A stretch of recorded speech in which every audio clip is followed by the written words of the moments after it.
After all, before the creation of the world, God planned a marriage. This is the rationale for creation. The Father determining to have a bride for His Son. And history can be seen as the record of the wooing and the winning and the saving and the cleansing of this bride, readying her for her wedding at the last day, when she will be joined publicly to her son, to her husband, the Son of God. Marriage thus points us to the glorious reality of Jesus' redemptive work in our behalf. Marriage then is central to all of life. In this sense, it is the central theme of history. It forms the foundation of the church, the pattern of the human family, and becomes the life-giving fountainhead of all society.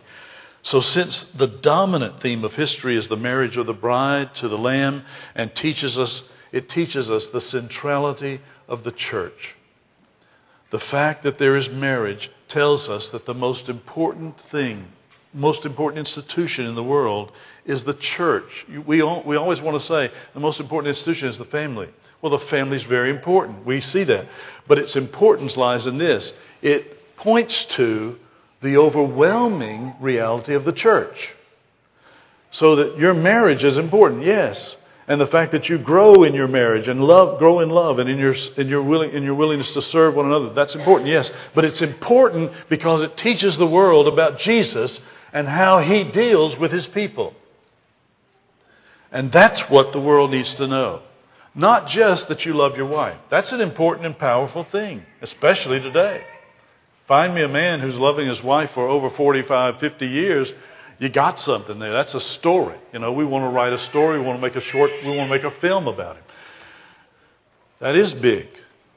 But it's even bigger to understand that in light of its full context. That this man loving his wife, faithfully persevering with her, and she with him, that many years, shows us the faithfulness of Jesus to His people and how His people cling to Him. That's the big thing. That's the big story. And we learn from faithful marriages that the church is central to history and all of life. It is the place where life is found and experienced. Only in the bride can you find love and acceptance with God. She is the instrument through whom God brings His purposes of salvation to pass. And you see, if that's true, that means that God uses our marriages for our salvation as well. He works in us through one another. You are sanctified by your relationship together. You learn about Him and you grow in faithfulness to Him as you learn to live together faithfully as husband and wife. So you see how this is working. It's kind of working back and forth here.